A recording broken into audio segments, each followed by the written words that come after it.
the B, the O, the Y-L-E, the H, the E-I-G-H-T. Now add the S, that's East Los Angeles. Relax, kids, mezcalito about to handle this. Yo! Hey, what's up, everybody? What's up, my mateys? Drunken Sailor here. There we go. We're all set up, man. All right. I was gonna say, was there supposed to be music or something? Just a little intro. There you go. How fancy. But it's the Drunken Sailor here with our special guest. Do you want to introduce our special guest today? Well, we have one of the infamous, most craziest podcaster slash rapper slash comedian. Well, I don't know if you're a rapper anymore, but we got Matt The Ratt Rodarty up in the mofo right now, man. What up, fellas? Long time no speak. Yeah, brother. How There you you been, go. man?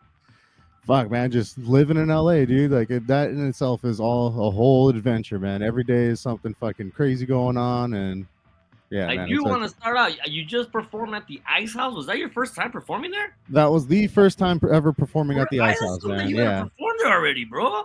No. I mean, you know me. I don't try to kiss ass or anything, you know. Right. So But I I don't assumed like that you've doing. done that before. Yeah, but congratulations, man. That's what I was like. No, but, I felt Thank like you, a man. proud papa. That I'm like, oh, fucking performing at the Ice House, man. Congrats, Yeah, brother. man. Yeah, it was fucking awesome, dude. Like, you know, like obviously just, you know, the history of the room in and of itself, you know, it's an old club, all kinds of people have been through. And you know, just the special bond that I have with it, you know, with my brother and having his shows there, and then me finally getting up there, you know, like it felt good. It felt good. Yeah, man. Congrats, bro. Who'd you perform with? Just a bunch of people. The main headliners were one of them dropped out, so they subbed her out with Kiki Anderson and Willie Simon. Oh, nice. And then I forget his name, but he had a really good set. His name was like Brett something, man. But he Michaels? was no. Did you get a copy of your set while you were there? Yes, yeah, they Okay. did film it and everything, but but they gave it to me. They sent it to me as the whole show, so it's a fucking 2-hour video that they sent me. So I have to go through and like chop it up, but I don't have any space for it, you know. Like I don't have anything that I can fucking put it onto like 2 hours of shit and then be able to edit it out and all that shit. Are they giving out like VHS tapes or DVDs? How do they give this to you? USBs usually. USBs? Or just Google Drives too. They'll just Google Drive, they'll put it on a Google Drive and just give you access to it. But yeah, man, it was a fucking awesome show, dude. We filled up almost the entire room. The show was almost completely sold out. Nice. And I think I had a guest list of about 25 people that showed up. Nice, bro. That's gonna get your foot in the door, bro. But did you have to like ask a lot of people, or like were they just wanting to go see you? It was a little bit of both. Like there's some people that I had to ask, like, you know, just to double check and you know, make sure.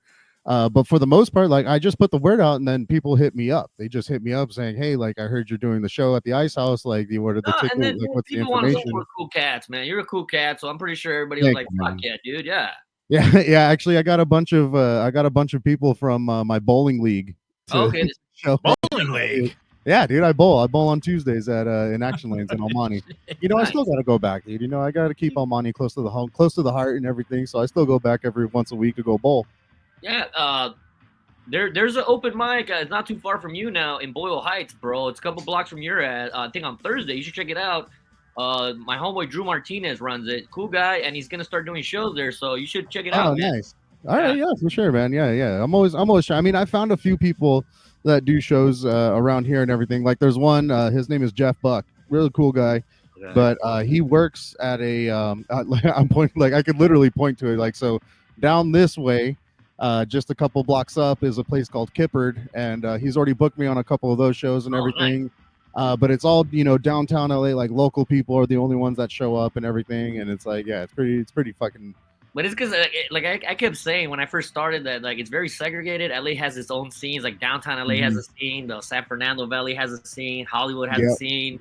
SGV has a scene. And it's kind of funny that, like, they brought it back up because downtown LA, before the pandemic, you could have done 4 open mics in a row in one night, which was kind of cool. But then after the pandemic, everybody stopped promoting and doing shows down there, man. Well, because the Valley was opening up again, and like all the smaller places, like they were all opening up, so they didn't have to fucking come out here anymore and pay for parking and everything.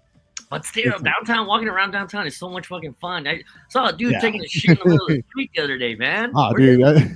did you see that? I saw this woman taking a piss, dude, and it looked like she was squirting at first. I thought she was masturbating, but no, she was just all blocked up, just water flowing into the sidewalk.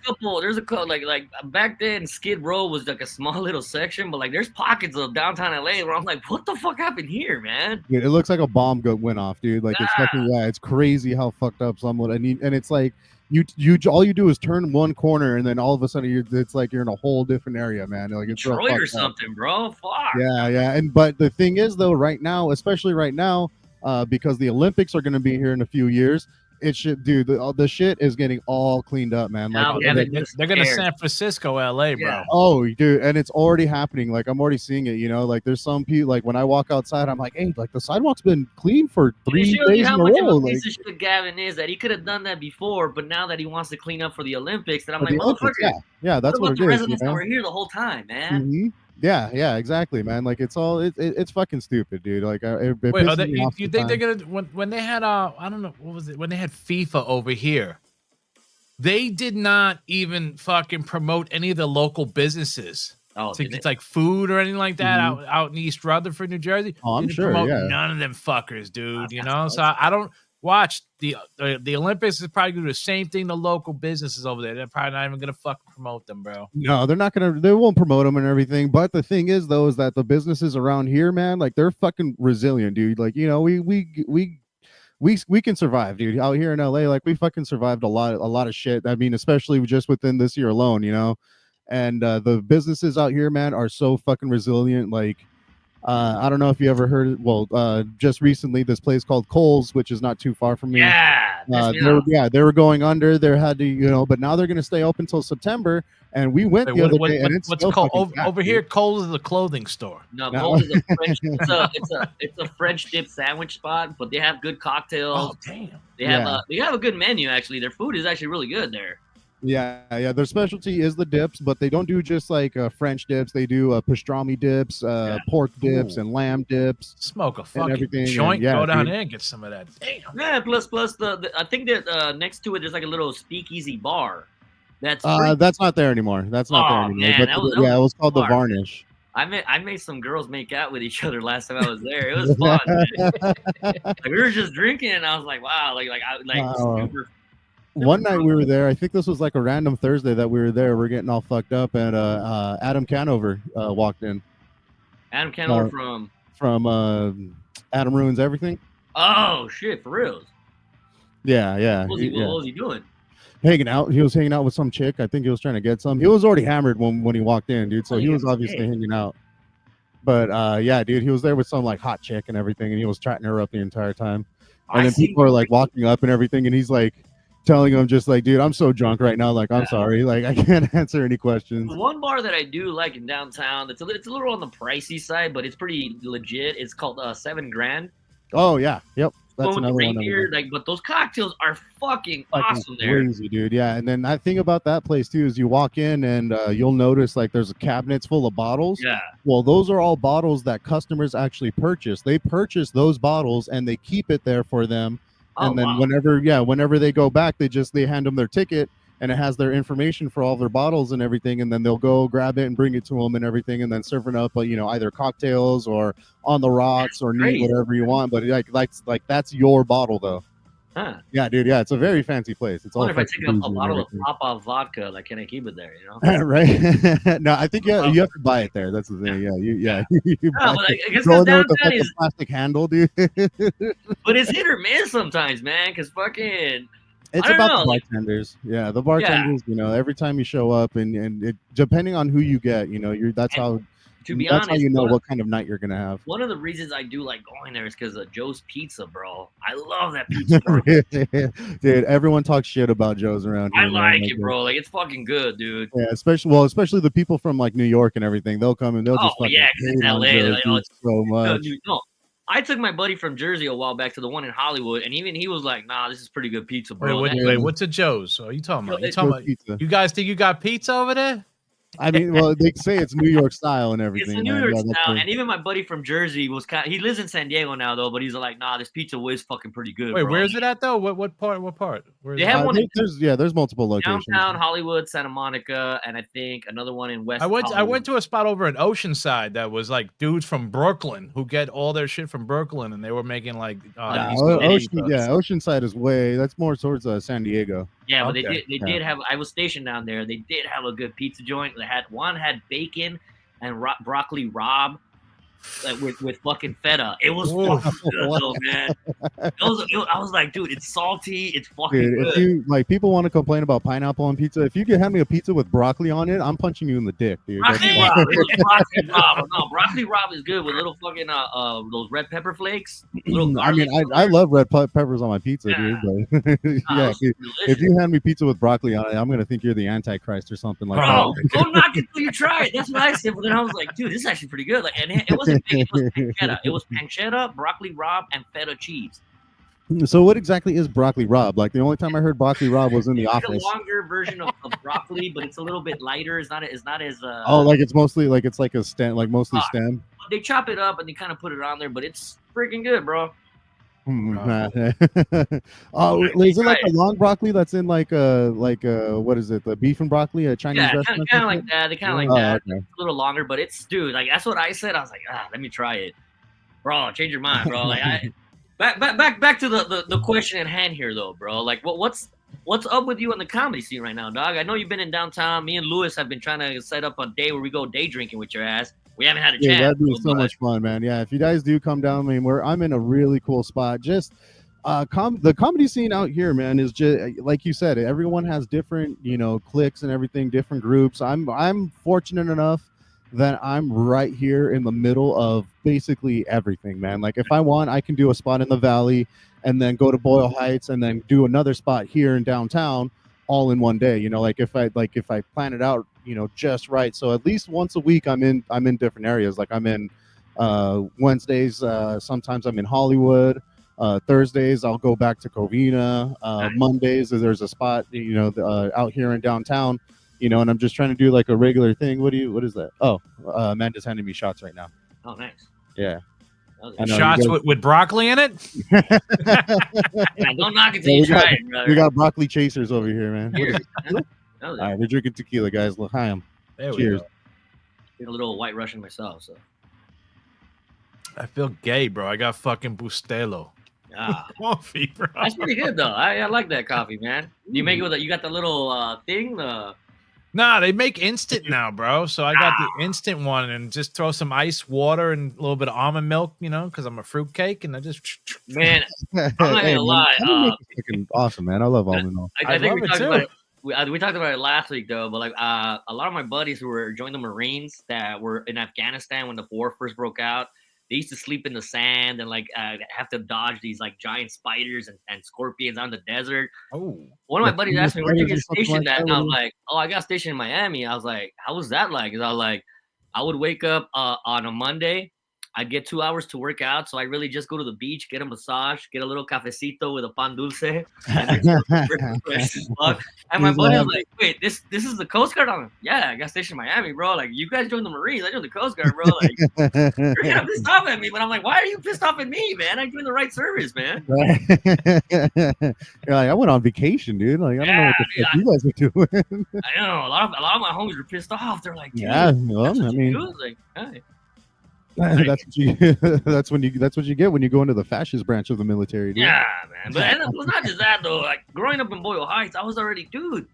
We just graduated. You were already in a war zone already. Yeah, we got shot all the time, bro. Like, why are you joining another branch where you're gonna get shot at? But crazy. Yeah, but yeah, like I said, man, like I can do different, each day of the week, be in one area and all of that, and it's kind of been, for the better, man. Like I said, I'm doing shows here in downtown with a completely different group, and then I'll go to Hollywood and do shows with a completely different group again, and then come back to my home in San Gabriel Valley, and then that's a whole different group right there. So I'm getting like a Yeah. big, pretty much all of It's all the of right LA. people find you, bro. The right people find you're not. But this is your first. Was this your first big venue? But you've done the Ontario Improv, right? Not the Ontario Improv. I've done the Hollywood Improv. Okay, so Hollywood but you've done big venues already then. Yeah, I mean Flappers if you count Flappers too. Flappers, yeah, Flappers, counts, yeah, Flappers, Haha, Chateau. I think the only two big comedy clubs I have not done yet are the Store and the Laugh Factory. Okay. Yeah. But everything, yeah. So, but now that I have the Ice House, yeah, the Ice House and every other major comedy. What's the store? What's the store? Comedy store. Oh, okay. But did you get bit where you're like, I need to just do those shows now, or you're like, nah, it's not. No. I mean, I would still rather do a fucking bar show because I mean that's where I get most of my material, man. That's where I get, yeah. No, but because a lot of those venues are bringer shows. Like you have to bring a lot of people. And the thing that sucks that I feel guilty is like you have to buy 2 drinks, and those drinks are kind of pricey sometimes at these big venues. I mean, you buy the tickets, which is already $20, and then you have to show up to the show and spend another $50 because I mean, I'm sure you're going to bring somebody. Right. The Ice House does this thing now where you can't buy single tickets anymore. If you're going to buy a single ticket, you have to get it the day of the show, and you have to show up to get it. You can't get it online. See, so yeah, and that's the thing that's why I kind of avoid those. And I haven't asked a lot of people because a lot of people ask me, hey, how come you don't ask me to come to your shows? I want to wait to use my ask when I do a big venue. Like if I do a big show, then I'll ask you. But for now, these smaller ones. That's my issue. That's always been my issue is that I don't. And then of course I have my small circle of friends that they always tell me like, dude, I don't care if I've seen you last week. Like if you have a show and you need me to go, like let me know. Right. So and usually those are good for like the bringers that require like 2 to 3 people. Sometimes they'll require 5. Like I have my 5 that I ask all the time. And I let the bookers know, like, hey, like I'm only bringing these 5 people. But if you give me a better spot, like if you book me on a Friday night and you guarantee me that I'm going to get 10, 15 minutes, I'll fucking sell the bitch out, like I'll promote it and everything. See, and that's what a lot of these promoters like. They're like, yeah, who's bringing butts and seats. And that's the thing. And I'm like, I'm not like that. Like I don't bring a lot of people because I'm like, like I feel like having to ask them and they're like, come on, please. Like I don't do it, but I got to start doing it more often. Yeah, and I think that's one thing about living in downtown is that I met the people too that say like, hey, like, and when you bring more than X amount of people, like we'll pay you. Yeah. And I'm like, it's like say less. Like if you want me to bring people, then pay me. Yeah. Like I'm not gonna do just for the time. Like I'm gonna do it for payment as well. So the last 2 shows that I did, I was able to sell the majority of the shows and everything. So I'm gonna get a pretty good chunk of change soon. But have you been trying to get followers on social media?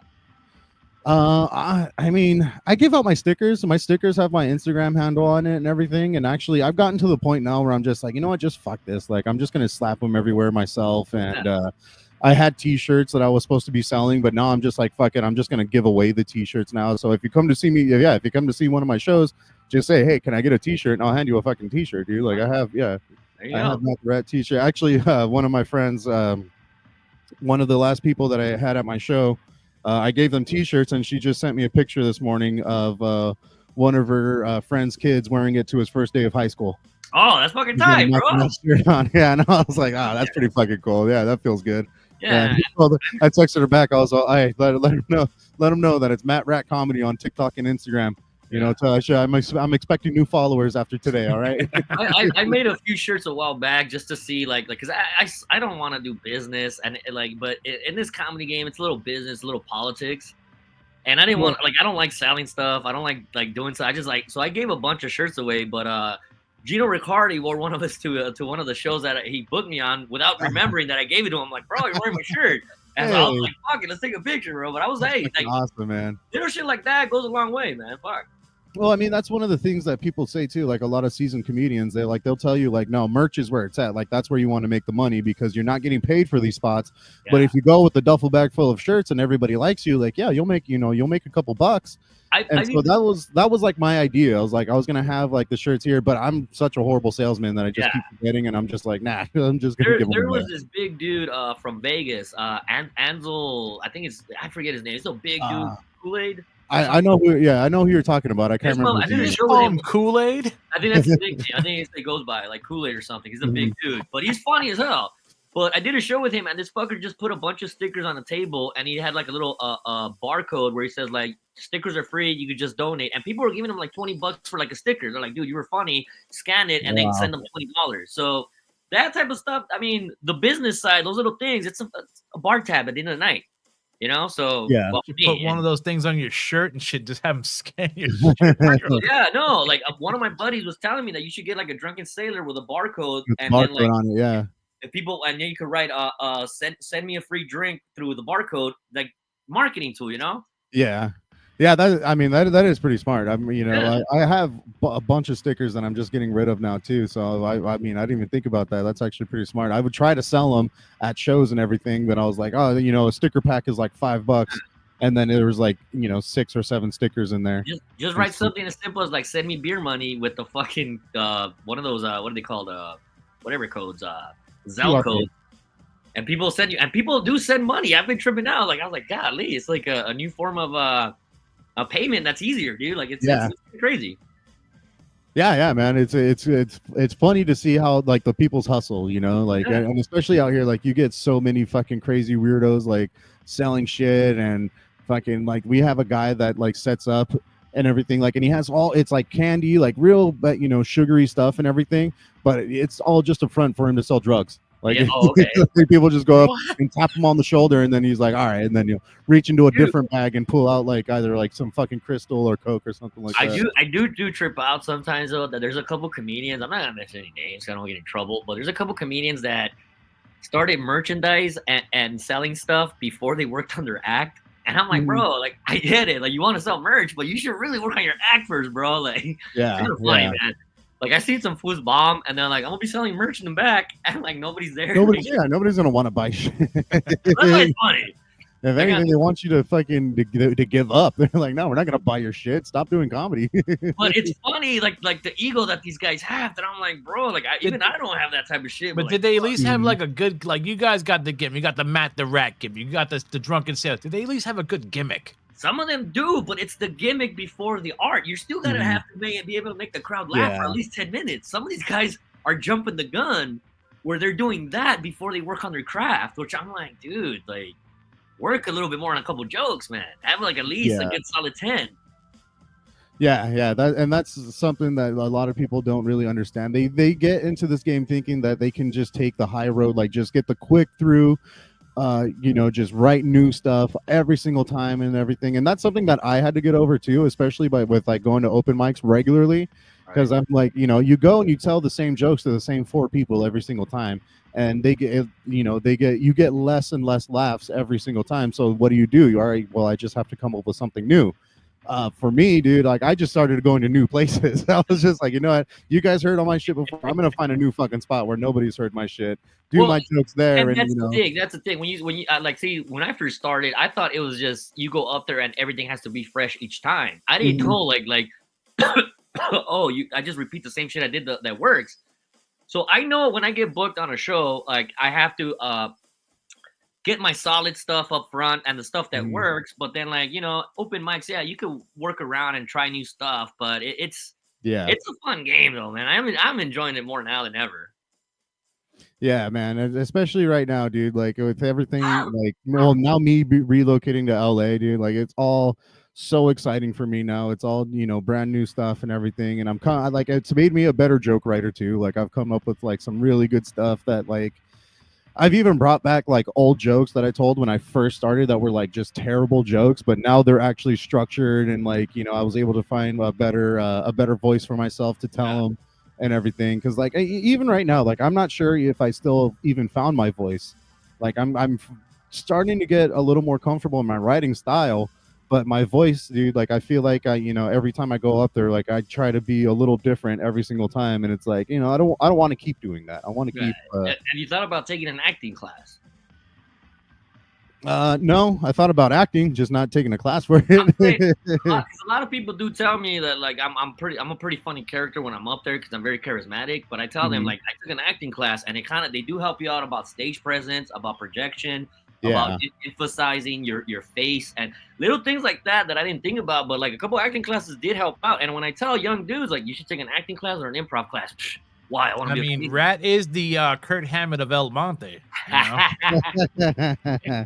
Yeah, I mean, I think that's what it is too for me. It was like when I started doing this, I was already well versed in like stage presence and everything. Like I was in a band, I had my own podcast and everything, and so I knew how to talk into a mic. I knew how to be able to engage the audience, Yeah. and I knew that that presence is a very big part of it. Like you can't be too nervous. I mean, it's always good to be nervous, Yeah. like because it keeps you straight, it keeps you, it makes sure it reminds you that why you do it. Yeah. And then Walking yeah. that tightrope, like where you could like, damn, I could lose the crowd so easily. Mhm. And sometimes it's fun though when you lose them and you get them back though, like play those games. Yeah, that's the best feeling is like when you fuck up, when you bomb a joke, but you get them right back with the next one, and it's like, all right, like okay, like you guys are cool, like I'm not gonna want to hang myself after this fucking set, like. I've been doing a couple I do a lot of fundraisers for I don't know if you Yeah. Sebastian, yeah, but I really can't promote those because they're fundraisers for the families that are selling tickets for like their cheerleading. So they already sold their tickets, but I'm kind of enjoying that because like a lot of these families, they like raunchy, dirty humor, man. Yeah.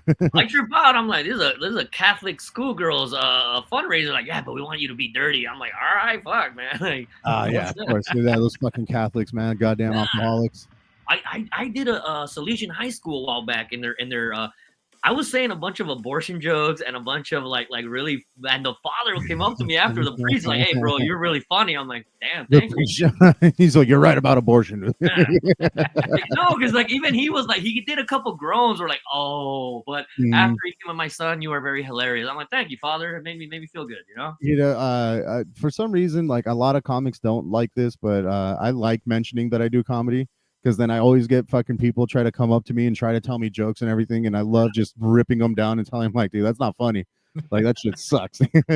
having to wait there and listen to them and like you're like, right. I've heard this, you know the punchline already. Like it's some fucking dumb street joke that you've thought of already in yourself. You're like, yeah, it's a good thing I'm gonna tell that one. And I tell them, if you're so good, why don't you go sign up for an open mic? Oh, I can't. Yeah. I can't. Have you guys ever seen anybody bomb? Oh yeah. Oh yeah. But I enjoy it more. Especially if it's a buddy of mine where he thinks he's gonna do well, and I'm like, but see, that's the thing I don't like about a lot of the comics in the comedy scene. When they bomb, they get butthurt. I don't. I like when me and my friends crash and burn. We like laughing at each other, but a lot of people don't have that skin. Dude, and I always tell people too, I'm like one of the worst audience members, dude, because I'll laugh at people bombing, and then they think they're doing good because someone's laughing, and then it just keeps them going, and it makes it funny for me. I don't like talking shit. He's a buddy of mine, but this is one comic, and I've jokingly said one of the reasons I'm an alcoholic is because I have to sit through a set each time, and I'm like, Jesus Christ, like he's that bad. And we also joke that he's the only comic that the more he practices, the worse he gets. I'm not fucking around. And he had a show for his birthday where it was the most cringe-worthy performance I've ever seen. There's a couple lesbians in the front row, and he's like Michael Scott awkward. This guy throws a bunch of condoms in their faces, and like everybody's like, "What the fuck?" He just condoms hit them. And then he tries to say he fucks up so much. He said he was hosting an open mic one time, and he was like, "This next guy is one of my best friends in the comedy game. I love this guy. I've known him for years." And oh shit, what's your name again, dude? I told him. And I'm like, he does shit, and that's why I laughed. That I'm like, oh my god, you're like the fucking. But again, I enjoy the cringeness of his stand-up. Yeah, that dude, the Michael Scott cringe is like everybody knows what that is. Everybody knows exactly what that is, and it's like the worst. Hardest fucking thing to watch, but god damn it, is it so funny. Bro, this guy hooked up with this chick, like a chuckle fuck. Like when he's on stage, she's there in the audience with her sister and starts talking about her, how she's a gusher, how she squirts in front of everybody, and we're like, bro, like what the fuck are you doing, man? Like even I, who enjoys a vulgar joke or something raunchy, even I was like, there's a time and place. Yeah, there's a time and place. There's a time and place for that on the stage. I'm just like sitting there. I'm like, oh my god, this fucker is making it so awkward. Yeah. I know who you're talking about, and yeah, he's a master at that. He's a master at being fucking weird and creepy. That's why I love this fool. He even another time, this guy's hosting. It was a comedy music show, and some guy sang a super sad ballad. And this guy tried to say like, "Oh, there's not a dry eye in the house," but instead of saying that, he says, "Wow, there's not a dry seat in this house." Yeah, and I'm like, dude, that means something totally different, bro. Dry seat. Yeah, and I was like, bro, it's a dry eye. You Oh meant my dry God. eye. And he looks at me like, oh yeah, you're right. Like, but He's like, oh fuck, you're right. big shout Oh out my to our God, homie if that's he's out amazing. there. Like that guy's, I love that guy. Yeah, man. I like, but like I like, and then people come up to me and they like after they bomb and they're just like, "Hey, how was that?" And I'm like, "That was good. This is good. Yeah, fucking killer set, dude. Just killer set." Look, now, because I can't lie, I had one of my like Lola, one of my homegirls. Mhm. So Yeah, shout out Lola. She's amazing. Yeah, I she's love cool her. as fuck. But the first time that I kind of met her, she went up to me and she told me, "How do you think I did?" I was like, "Honestly, you're fucking kind of lame. The reason they're trying to book you, I think, is because you got big tits and promoters want to fuck you." And she was like, "Wow, you're pretty honest. Like, I think you're right, though." I'm like, "Yeah, sure." Like, that's why I try not to listen to comments because if you want my, She's like, "Hey, how'd I do?" You're just like, "Your tits are great. It's Material great. needs work." Material But needs she work. liked, that's why we're friends, dude. Because she liked me. Because she was like, "You're like the first fool to be brutally honest with me." I'm like, "That's all it could be, dude. I'm just gonna be honest with you." Dude. Yeah. I mean, she's just one of those ones though that just loves No, but the work, so, she's fucking great now. But back then, when I first met her, I was like, "Man, you're." But she liked the fact that I was honest, and that's the thing. Just I'm honest, dude. When I suck, I'll be like the first one. Like, damn, I ain't a bag of dicks. Yeah, man. It's really hard to be honest out here, dude. Like out here, there's so much egos and everything, real sensitive egos and all that. Like But- even when they say like, no, be honest, and then you are honest, they take it up the ass, dude. Yeah, they get all fucking butthurt. That's the thing that I always I like criticism. I've always liked it. Like it's almost like if you want to be a good lay, and the chick tells you like this is how to be a better lay, you listen to them. Yeah. Because you want to be a good lay. But a lot of people, they get offended. I'm like, no, dude, take the advice. The advice Not might me, help dude. you out. No, if they try to give me any advice, I just fucking drug them like Bill Cosby. No, you can do that too. No, especially, dude, I've had comics that have been doing it for a long time try to tell me how to do comedy, and I fucking destroy them on purpose. And then they come look at me like, yeah, don't listen to me afterward. I'm like, yeah, dude, I'm gonna fucking listen to you, bro. Like, come on. Like, I've had one comic. And I mean, like there's certain advice though that I try not to tell anybody, like nothing about their material, but how like I think the only advice I really do give about is performance, is like stage presence and everything. Yeah. Like there's a buddy of mine, his name's Andrew Fahey, fucking one of the greatest comedy writers. He's an awesome joke writer, super fucking hilarious, but he talks real fast sometimes. He goes real fast and he blows through his set, and sometimes he'll talk so fast you'll miss like setups, you'll miss setups and everything. And so that was the one thing I've ever told him. I was like, hey, like, man, like when you're up there, slow down, take a quick breath, I told him that, take a breath after each punch. After each punch and everybody's laughing, go do a quick and then keep going, and then go on after that. Ever since then, dude, like he's one of my most famous, like one of my most favorite people to watch is him. And like, and he hosts all the like the open mics that I go to that are in Hollywood.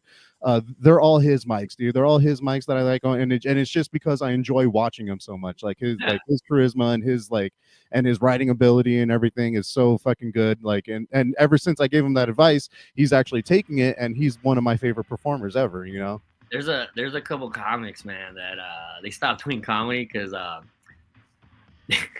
they try to do crowd work as their starting point, and I'm like, bro, crowd work is hard, bro. Like you're starting off with crowd work as a comedian. Like you should really sit down and write some jokes.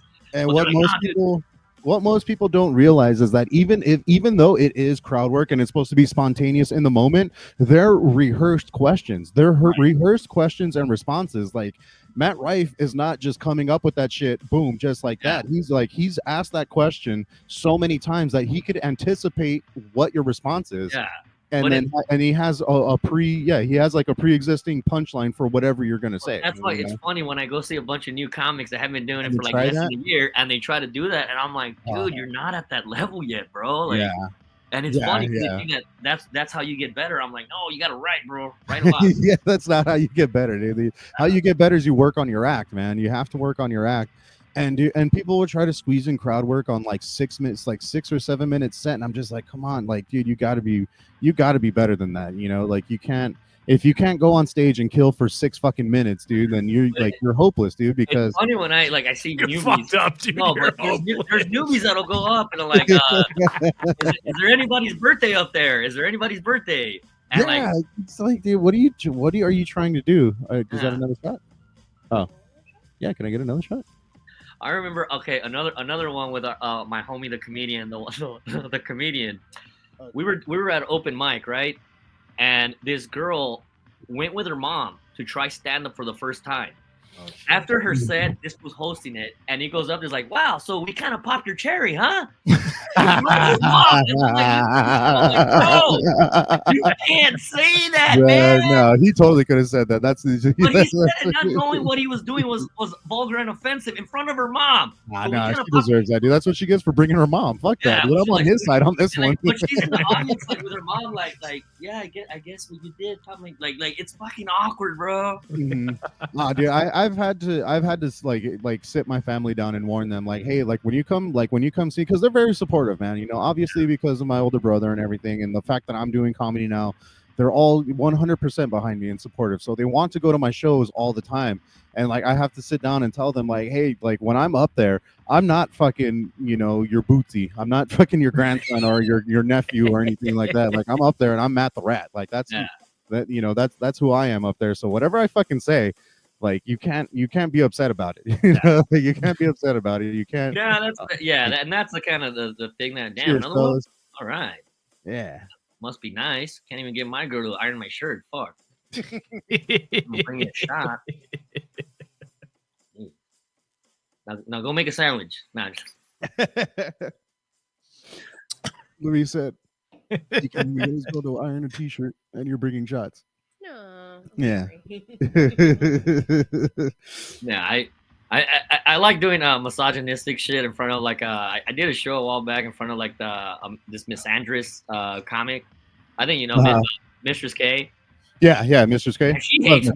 She hates men, but I fucking, yeah, she really hates men, but she loves me, dude, and I love it. I love her too. She's cool with me.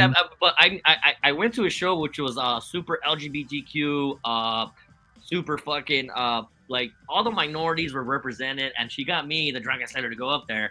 So I go in like I'm gonna be the most misogynistic piece of shit ever, and I started making the crowd laugh. Though they wanted to get mad at me, but I knew she kind of got mad that after the show she went up to me. So like, my sister comes to a lot of my shows. She says you're the first comic to make her laugh, and I know it hurt her to say that. I was like, thank you. You know what, dude? Actually, okay, so like going back to when I was saying, like, I love telling people that I'm a comic. This guy, actually, I was at Kohl's, and this guy that was sitting next to me, he's, oh, hey, so you're a comic. So what is your input on the censorship and the cancel culture of comedy? Like, do you feel like you can't really say anything? And I looked at him dead in the eye, and I was like, look, the only people that are complaining about that are not good joke writers. Because even before, like, you know, like even right now, you are able to say the most raunchiest, fucking offensive, fucked up shit. It just has to be a good joke. It just has to be crafted well. It has to be, you know, it's got to be tasteful. You know, it can't just be misogynistic just for the sake of being misogynistic. It's got to be funny. But see, and as long as it's funny, you can get away with saying almost anything. One of the greatest advices I ever heard was Conan O'Brien. When he said a joke, he says, "I love the jokes that makes people's buttholes clench, and then they loosen up when they realize, but it is funny." Yeah, and I always like that, that analogy of like make their buttholes clench, grab their pearls, but then like, but he is telling the truth, and it is kind of funny, so they start laughing. And I like that moment when the air leaves their bodies.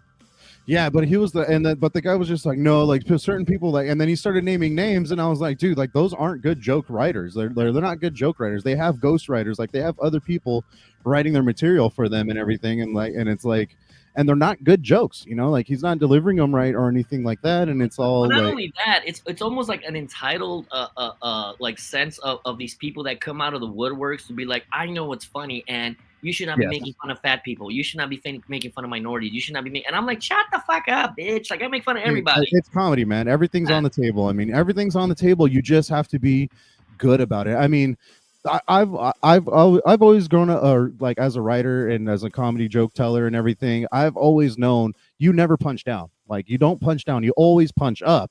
However, I could also punch straight too. You know, I could punch at at the people at my level and everything too. Like I mean, I'm not gonna make a joke at anybody's expense just for the sake of being mean or try to put them down or anything. Like I'm still gonna try to either level it or just punch up. Well, that's also the scary part because like the punching down. Sometimes if the joke is funny, like wow, it was funny. Like yeah. I mean, really. if something's funny, it's funny. There's no arguing that or anything. Yeah. But just me as a joke writer, I don't want to go down. I always want to go level or up. Yeah, makes sense. Yeah, man. Like I'm not trying to.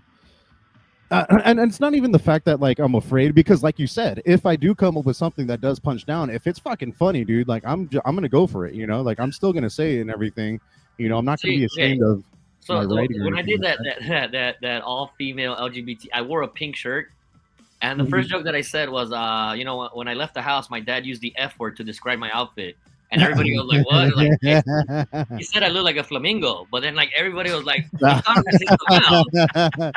they were already, all the feminists were ready to fucking like talk shit to me, but when I said flamingo, they're like, "All right," and then every time I would say the joke, you could see their finger gets up, try to like yell at me. But then it would get down because it was funny. They were like, "You can't say that." Yeah, you can't say that. One of my improv shows that I did, because I have a joke about talking about my bisexuality and everything, and then I did a little crowd work that show. Because Matt The Ratt obviously isn't my birth name. I really? No. If you guys couldn't figure that out, so I tell the story though of how I got the nickname Rat and everything. And I asked this guy, I was like, oh, like did you have a nickname in high school or anything? And it didn't. And again, this is crowd work. I've had this rehearsed already, so it didn't matter what he was gonna say. I was like, oh, it wasn't like fag or anything like that. And then when people go like, and I'll be like, no, it's okay, I'm bisexual. I can only say half of it. That's funny. And then then people laugh at that. They're just like, okay, yeah, we get it. But again, I think because we also grew up in a different era where like it wasn't that big of a deal to use that word. Oh, dude, that word was tossed around like so liberally and everything. Eminem and fucking Eminem's albums, like so for us to tell us like you got to stop using that word, it's kind of hard because we grew up with it. It got to the point for us where we actually looked up the dictionary definition of it, and then whenever someone would call us it, we'd be like, "Yeah, we're a pile of sticks. So what?" That would be sad. I didn't even know that. Yeah, the dictionary definition is a pile of twigs or pile of sticks or something like that. That's what it is. But again, it's just and it's these certain words. I try to avoid a lot of that stuff because they say the more you cuss is more filler. So I try not to cuss as much. Yeah. I cuss when I get nervous. When I'm super nervous for a show or anything, I say fuck a lot. Yeah. And actually, Amanda pointed it out to me. Yeah, Amanda pointed it out to me, and I was like, all right, yeah, like I got to pay attention to that. I got to really try not to curse as much because like. Oh, is that the comedian's version of like when somebody's like basically, yeah, basically. And there's a couple comics that I try to give that advice. That's advice that I got from like Rudy Moreno, like one of my mentors. He said that look, if you want to do these big shows, you got to stop cussing. And I know you think you're dirty, but dirty and raunchy, they're two different things. Like you could be raunchy, but you don't have to say the bad words. And I'm like, yeah, you're right. So yeah, exactly. Yeah. And actually, dude, like I even stopped drinking before shows too. Like I don't drink before shows or anything.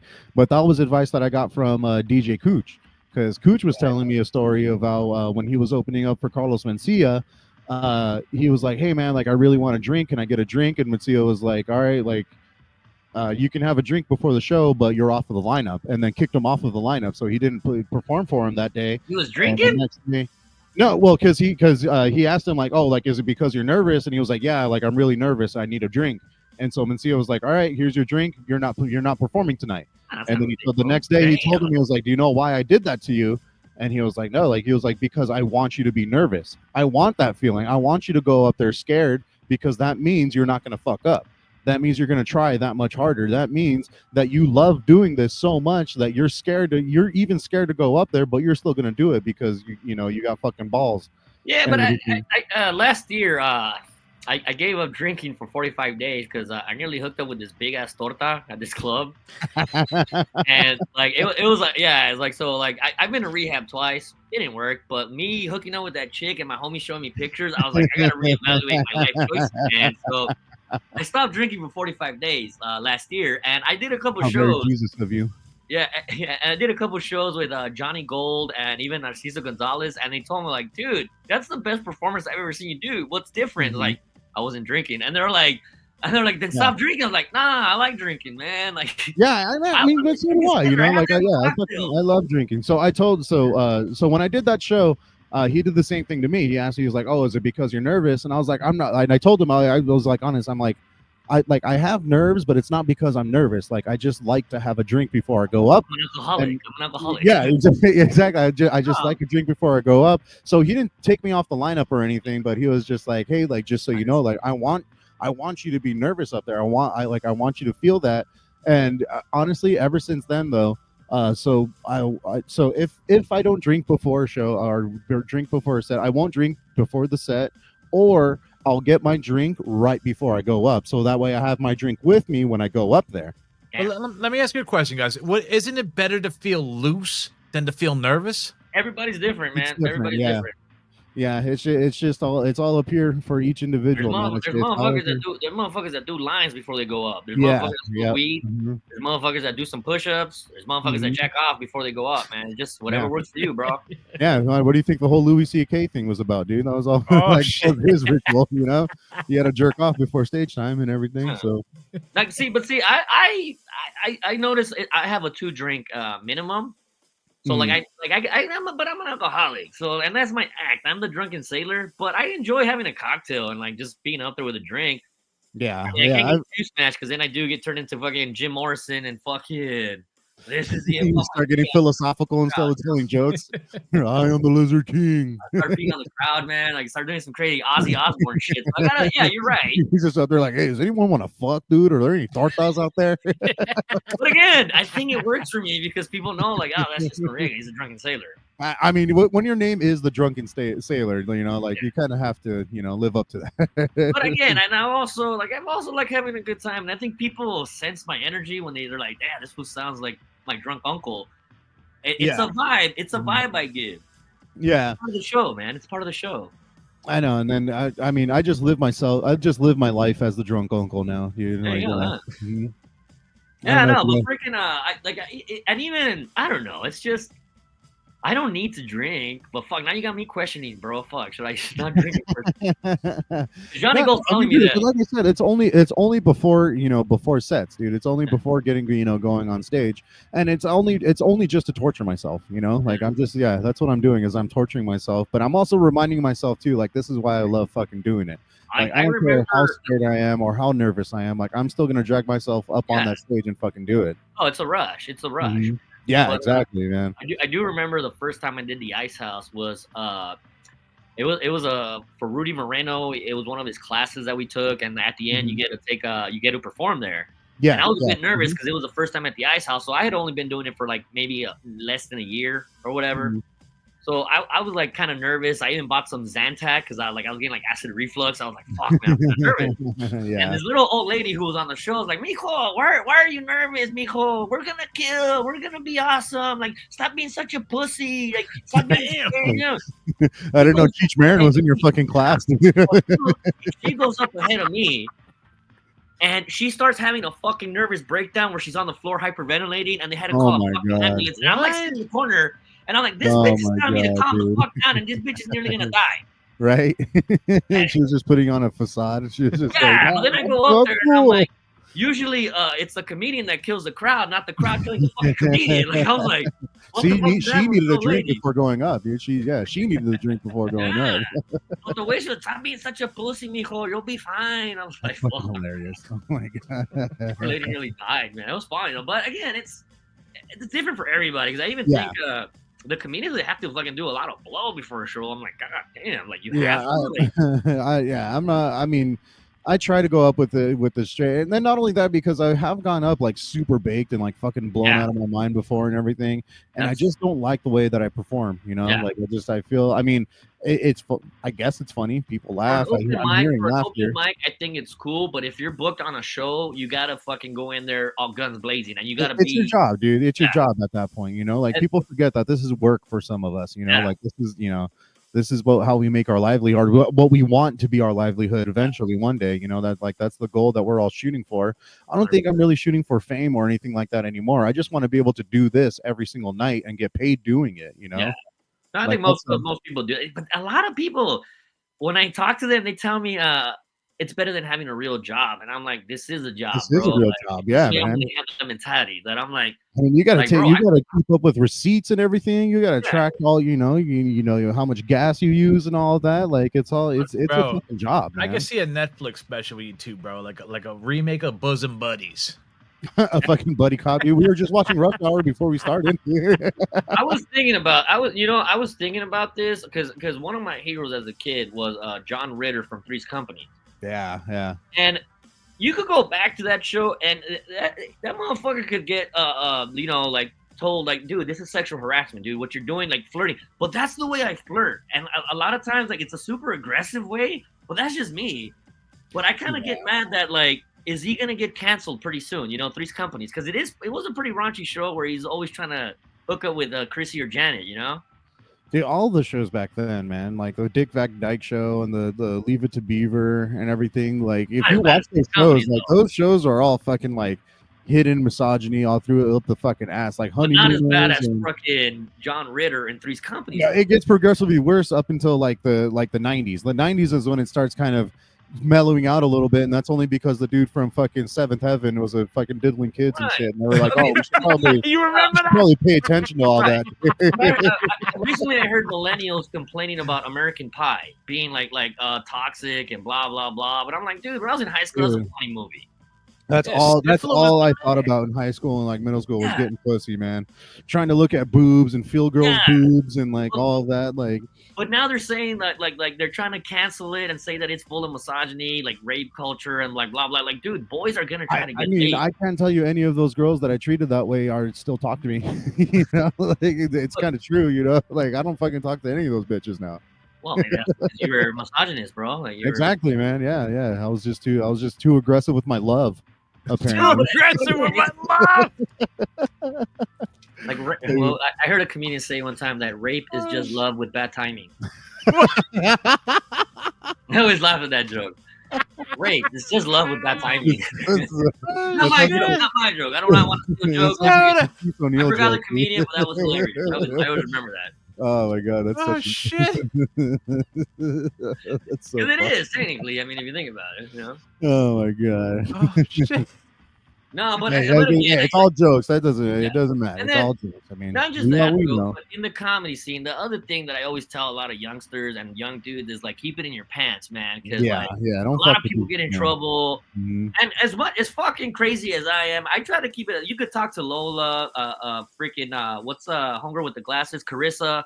They're my homegirls, and I respect. And they're always like, nah, you get a little rowdy and rambunctious, but you've always been respectful. Because I think I'm pretty respectful, But a lot of these young dudes, man, like don't dip your pen in company ink, man. If this is your job, don't hook up with other comics. I always tell them, like, there's other girls out there, man. It never nothing good ever comes out of it, dude. Like you either get no relationship and then now you're in a fucking relationship with a comic, and then when she starts doing better than you do, you can't be mad about it. You're both in the same fucking business, Yeah. Like it's not. I mean, we're all kind of. Not just that though, but other dudes sharing female comics, and I'm like, dude, like, really, you're cool like that? But passing them around like a mic. Yeah. And then shit gets back, and then drama, and now you can't do a show because you're friends with this guy, and I'm like, dude, I'm friends with everybody though. Yeah, but you know what? And I'm like, dude, or you could just keep it in your pants so that I don't have to fucking, it avoids the whole issue, for everything. I'm not gonna lie, dude.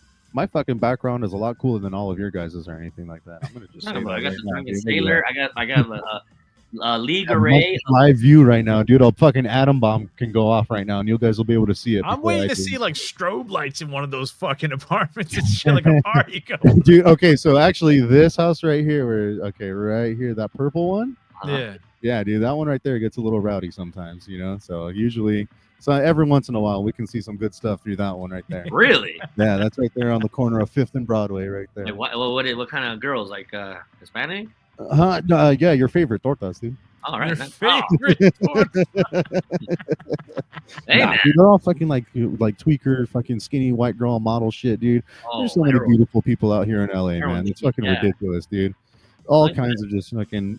I had a buddy. Oops, sorry, burp. There we go. I had a buddy that was coming out here to visit us pretty frequently, and he was like, "Dude, I want to meet girls out here and everything." I'm like, "You don't want to meet the girls out here, man. Yeah. Like, it's all just fucking unless you got cocaine, it's gonna be fucking hard as fuck to get any sort of girls out here, man. Like, you just come out to here be to get honest, dude, fucked up. I've been going to a lot of bars and a lot of clubs. A lot of younger like people aren't going to bars anymore, bro. Like clubs. Not bars, dude. They're going to clubs. They're going to clubs and raves and shit, dude. Like fucking Exchange right here. Oh yeah, right here. Exchange, dude. There's fucking lines going around the block. So Pershing Square, which is just the next block over from this side right here, they got raves every single week now too. So they're all fucking going to that and everything, dude. Like the clubs are still bumping around here. It's the bars. The dive bars are what's dying in downtown LA. Yeah, right that's now. sucks, man. Yeah, I know, and I love dive bars, man. Like Yeah. I love going to go like shows and gigs and everything. Not but there's nothing like that. I go to this VFW bar by my house, like veterans. Mm-hmm. I just saw a midget and another short lady get in a fight over a fucking who's fucking a Willie Nelson looking motherfucker. Hell yeah, dude. And it's like this is the thing that I enjoy about like this is why I love bars. That I'm like this young generation needs to go and experience this shit because we're and the security guards, this giant dude trying to break it up, like these two little midgets. It was the funniest shit. If I wasn't not just that though, but in this neighborhood there was a rumor that one of my buddies, this big dude, ended up fucking this old lady. So my buddy's at the bar minding his own business, and the little midget yells at the husband, "Oh yeah? Well, he fucked your fucking wife." And my buddy's like, "Dude, I'm not even involved." Fuck, man. And my buddy's reaction was funny. See, that's the thing about like local dive bars and like the valley and like the suburbs and everything. Everybody knows everyone, dude. Out here, nobody fucking knows anyone, man. Like there's some people that like I'll run into and they're like, "Yeah, I live right here around the corner. I've only met them that one time, never seen them again." You know, like the only people that I constantly see at the bars are the bartenders. The bartenders are the only ones, man. Like, and I'm friends with all. Like, I got my buddy Bobby right here at the Slipper Clutch. I got Reggie right there at Beelman's. I got Drew over in fucking Coles and everything. Like, that's the those other are my boys. That's the other thing as a drunk and as a sailor, same thing. Never hook up with your bartender, like or like fuck it up with your bartender because you're right. You never shit where you sleep. Well, you should have told that to my brother because he knocked her up and married her. Oh, that's right. But again, that's a bar in the fucking suburbs, dude. That was a bar in the suburbs and everything. No, but so yeah, I messed up because I dated a chick that used to bartend in Boyle Heights, and then after like we just hooked up a couple times, I would go with different chicks, and I just started getting horrible service. She started slamming my beer. Like, why the fuck are you here with other? I'm like, dude. Yeah, you know, so you I lost my bar. Dude. I lost my bar. Yeah. Yeah, or you just go on different nights when she's not there. Yeah, but I didn't think it was a big deal. I was like, yeah, who cares? We hooked up. It's over. Like, it wasn't like a big thing. But like, no, they're people too, man. Believe it or not, your bartenders are people too. I know. But okay, so now I'm kind of infatuated with a bartender at the VFW who's kind of a fox. She's hot. Mm-hmm. But again, that's the thing I hate about being a dude. That I know it's wrong of me, but I'm a dude. I'm like, huh? To get horny, it's wrong. God damn, then I've been wrong my whole life. It's just knowing something is wrong for you and still doing it. Oh yeah. You know, that's just typical male fucking daily dilemma, dude. Like, yeah, you always know that you're doing shit wrong and everything. Like, dude, like I know I shouldn't be doing cocaine, but I fucking love it. It's just that it took me to 42. Like a while back, I was talking to this girl, 29-year-old, badass, hot. College student, like, and like she was trying to get me to be her man for like I'm 42, dude. And I'm like, dude, I'm not looking for a girlfriend right now. Like, honestly, like I just got out of a crazy relationship. I like being single. Trying to convince me to be with her for a fucking entire year. We got in an argument in my garage where she was completely wrong. And I tell her, like, see, this is why I don't want to be with you. You're acting irrational and crazy. And she looks at me and she goes, you think this is crazy? You think this is crazy? This isn't crazy. Wait till I get crazy. When I get crazy, you'll know it. And I'm like, and you want me to be your boyfriend, dude? You're like, wait, so there's a worse stage than this right now? Like, Yeah. like, all right, like you're right. I'm good. I don't And need even she was that shit, dude. she was almost getting joy being a fucking psychopath, and I'm like, but I'm glad that I stuck to my guns and I did not give in to temptation. That I was like, no, this bitch is crazy. Even my goddaughter would tell me like, Noni, you could do better. Like my goddaughter would tell me like, you could do better. And then when I found two of my buddies, my buddy and his wife found out that I don't talk to her anymore. As soon as they asked me like, do you still talk to her? I'm like, nah, I kind of blocked her. We don't see each other. They were like, oh my god, thank God, dude, she was fucking. They're all happy for you and everything. Yeah, and I was like, how come you guys didn't tell me this when I was talking to her? Like, well, we kind of know you. You like him crazy, so we'd rather just let you figure it out on your own. You figure it out on your own. Yeah. But I guess I matured. Hey, we're all 42. grown. Yeah, we all grow. But again, I don't like that because I see the danger and I'm like, this bitch is crazy. This bitch might get me arrested, but it's gonna be fun, you know. You're like, but my dick is so hard right now. Yeah. So I can cut a diamond with this shit, motherfucker, right here, dude. Oh, I love these fucking Latinas, man, out here in LA, man, and like, but again, man, yeah, there's some fucking crazy. Yeah, it's fucking crazy out here, man. Like, it's just, dude, fucking girls are walking around with their butt cheeks hanging out, and like they're like 100 fucking degrees over there, bro. I mean, even then, dude, like it's still like it'll be fucking 68 degrees, and they'll still be walking around like that, dude. It doesn't fucking matter. It's just it's kind of weird with like technology. Like everybody can be a hoe nowadays. Like it's so easy. Like I love it. I'm okay with that, man. Yeah, I mean, I'm not, I'm already spoken for. I'm not doing anything but looking, dude. So make it as revealing as possible, man. That's my fucking Super Bowl right there. Yeah, but I don't know. I think a little less leads more to the imagination. You're from the 50s, Drunken Sailor. What are you talking about? No, I still like. Look, I like raunchy places with those raunchy people that are gonna act raunchy. Mm-hmm. And if you go to those spots, cool. You want to go to those spots, dive bars, strip clubs, dirty biker bars that I'm used to going. I am okay with that. We want to hear dirty shit, but I don't like girls like, you guys can't act like that here. You guys can't be like that. You guys can't say that. I'm like, dude, we're doing this to get the fuck away from you guys. You know? That's the invention of a strip club. Strip club used to be a place where me and my buddies would go and fuck around. Now some of my buddies or guys are taking their girlfriends there, and I'm like, dude, we're not here. We want to be away from you guys. We need a guys' night.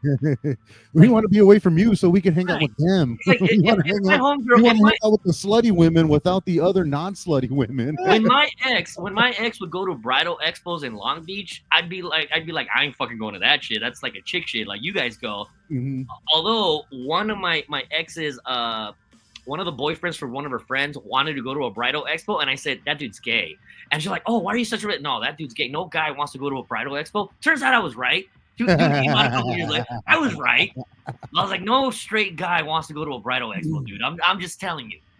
Oh my God. All right, hold on. I got this story to tell you, but I'm going to tell you when I come. I'm going to go grab a beer. I'm going to take a little rip of some weed. Hold on. Give me 1 second, all right? All right, hold on. Well, hold on. Dee and I are going to... No, but hey, man, this guy's a legit dude. I'm fucking glad he's fucking doing his thing. Even more glad that he lives in downtown, so now I got a place to crash maybe when I go down and do some shows down there. But it's funny to see the progression of this dude, man. I'm fucking like, I do feel like a proud papa because, like I said, his brother was always cool with me when I first started. Super nice guy, and like so when I started getting my name out there, doing my thing, and I saw him coming around, I was like, I gotta help this guy out the way his brother did, man. So that's the thing. Ryan D is a fucking angel, bro. He's a sweetheart. Hells yeah, man. That motherfucker, I just met him. I meet him the first time, crack a beer, and I start talking to him like I fucking knew him my whole life. Yeah. And I'm like, wow, it's like you don't meet people like this that often, bro. Those are fucking rare breed, dude. But you know what? I think that's why I'm such a dick when I meet people right away. Because I want to see if can they handle me or not, and if not, fuck it. It wasn't meant to be. But usually the people are like, you're a cool dude. So that's why I like doing that, being an asshole right off the bat. Exactly. If you can't handle some raunchy shit, then we're not gonna have a conversation, bro. Yeah. There was a comedian out here that I thought he was gonna be funny. It was this fat comedian, like super fat with a mullet. And I told him, like, dude, you look like Eddie Guerrero if he had diabetes. And he got mad at me, dude. I thought that was a funny joke. But he got mad at Eddie me. Guerrero was his hero, dude. That's why he was like, Bro, oh, I love it's a funny joke. it. You look like Eddie Guerrero with diabetes, and he got mad at me.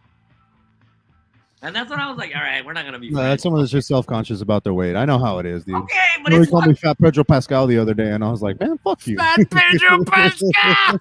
But it's a joke, man. It's a fucking joke, man. You know what? I It hurt can't my win a feelings. Fantastic Four no more. And again, that's why I was trying to say. I got somebody told me I look like who's that guy from Moonshine or that moon character, the DC guy? Well, wait, you talking about fucking Moon Knight? Yeah, who's the character that plays him? Fucking Oscar Isaac. Yeah, Yeah. somebody said I look like that guy the other day. I don't know. Kind of, yeah. Now that you take off the hair, yeah, I'm like, I can see it. Yeah. Now when I'm watching Moon Knight or Fantastic You know Four, what? I'm At least they thinking didn't call you. You know what? At least they didn't call you Fat Oscar Isaac, okay? Because I got Fat Pedro Pascal. All right, That's I'm offended. I remember one time when I shaved, I was a little chubbier when I was in Miami. This dude tells me, "Hey man, you know that actor Penn? You kind of remind me of like Sean Penn." Is like, nah, his brother. I was like, fuck. It was like, nah, Chris Penn. Like Chris Penn. I was like, fuck you. That's fucked up. That's me. Ah, that was funny. I was like, that was a good one. But, all right, dude. So, but speaking of like knowing that somebody's gay and everything, so it's hard to make friends out here in LA, dude. Like, there's so many transplants and everything. But we had a friend that was dating this guy from fucking like Baltimore or something. Right. Like, I don't know, but he came out to visit. They met at a wedding. She came out to visit, and she was all fucking wet over this guy and everything. Like, they hooked up where they were, like where they met and everything, and so she invited him back over here, and we're hanging out with this guy and everything, and I'm just like, I'm looking around, I'm looking at everybody, and I'm like none of y'all see it, none of you know, like this guy, like when we all sat down at the group table, he didn't even sit next to her, he sat next to me. Oh, so you can already tell. Yeah, I was like, he sat next to me and everything, and and like and then so we get talking and everything, and like this entire time I'm like, dude, this guy is gay. Turns out they never hooked up the entire time that they were over here, and then every time that they did hook up, it was like there was like some issue with him and all of that, and like at like the night that we were hanging out, the night that we were all hanging out together, at the end of the night, we were just like we're saying our goodbyes and everything, and I was like, oh, like I gave him a hug. I was like, hey man, like nice to meet you, play, like come around, hang out with us more often, come down and everything. And then the girl was that was dating him at the time, she started going kiss and everything, but he like actually stopped, stopped and looked at me like, you want to? And I was like, no, get the fuck out of here, dude. I was like, get the fuck out of here, man. Yeah, what the fuck, dude? That's the and then literally, he finished his trip and everything, flew back 3 days later, they were broken up and everything, and I was just like, yeah, he's gay. Like that's like, you obviously, like none of you fucking saw that. That's the thing that like this is like a lot of chicks surprise me. I like, you naive or stupid, you can't be both. Like, come on, you don't see this, like, but then I look like an ass. Right? I thought chicks pick up on it more though. Chicks, like, they're on it, bro. They're fucking, But I got in trouble with my ex one time when we went to this party, and you know how when a chef tries the soup, he's like, oh, it's got basil in it, or like a mechanic hears an engine, he's like, oh, that's a 1965 Mustang, whatever. Yeah. I'm good with spotting whores. I've always been good at it. So I went to a party with my ex-girlfriend, and my ex-girlfriend introduced me to like 3 of her friends, and right off the bat, from like 10 seconds of meeting this girl, I tell my girlfriend, oh, that girl with the green dress, she's a fucking slut, she's a whore.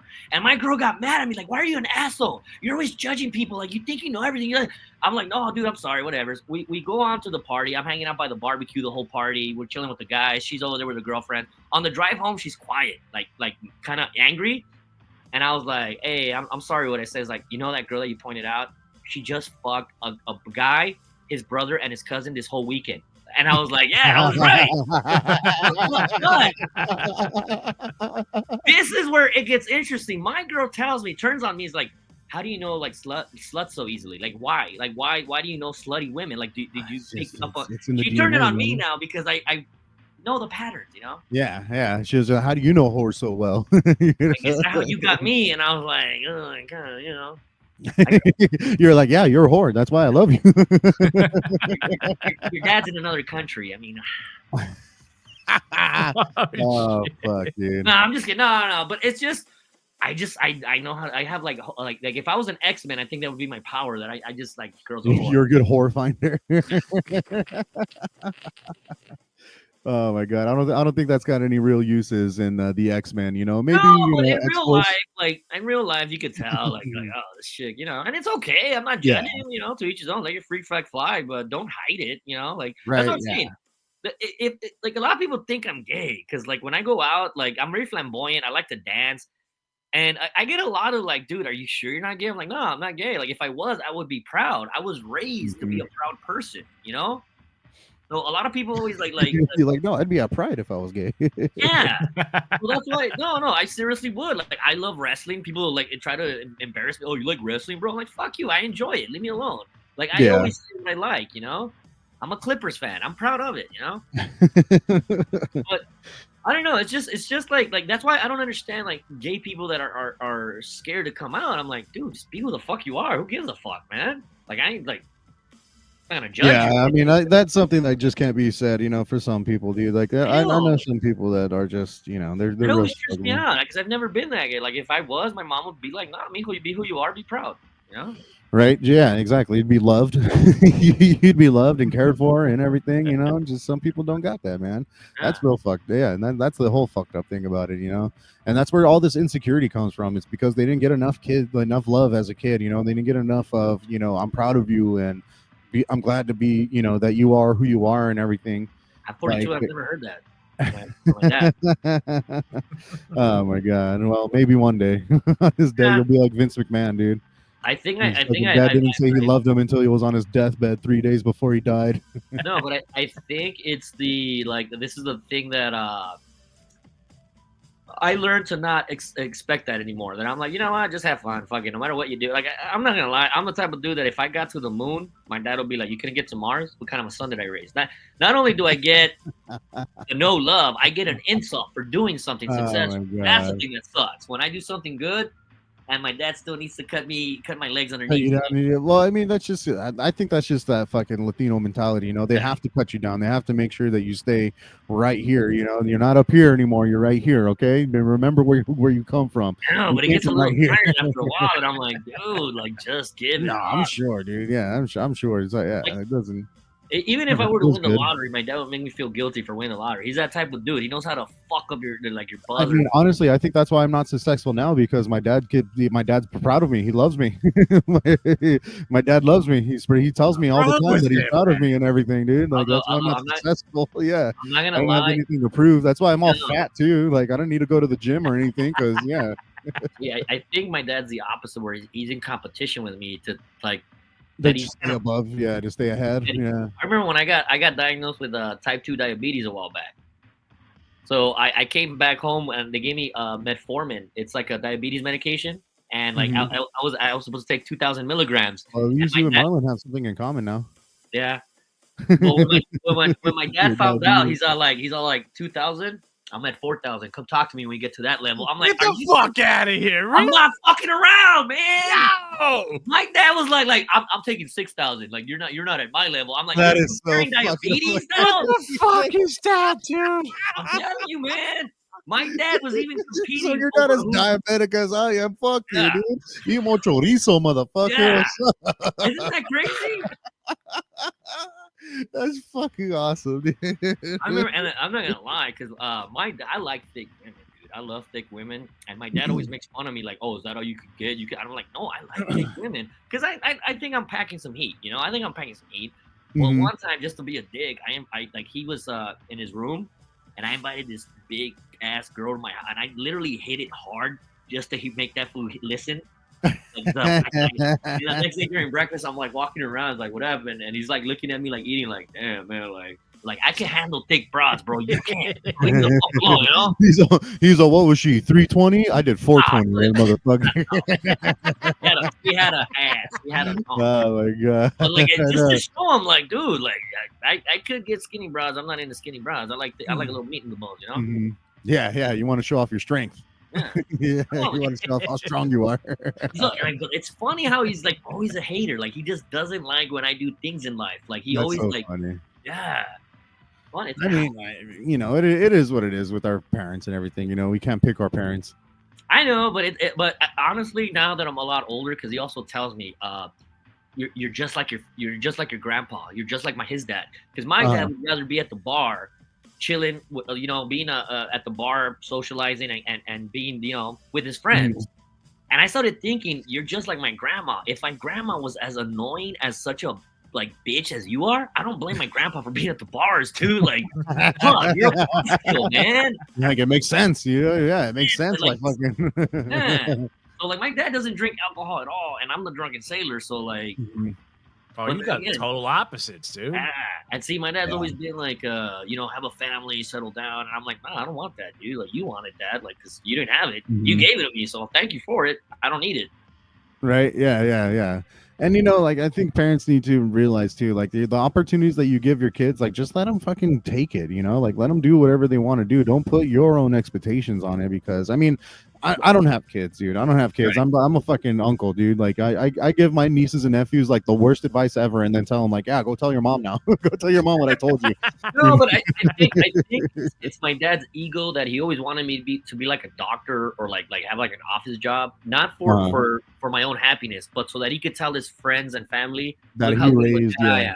That I made a fucking, and that's why I'm like, dude, I raised a lawyer. I raised a lawyer or a doctor or something. That's why he gets mad that I'm chasing this dream of being a comedian. But the other day, I ain't gonna lie, I one of his friends from my dad was a truck driver, came to hang out, and he saw me. He's like, dude, this is your son? And he was like, yeah. He's like, he's a comedian. And I was like, yeah. I saw him at Flappers. Your son's hilarious. And my dad was like mad, like, oh, this fool recognized you. But I saw the hate in my dad, like, fuck, you're getting recognized, but I'm like, yeah, like I never knew that was my dad's friend, but it kind of made me happy that I was like, dude, the drunken sailor.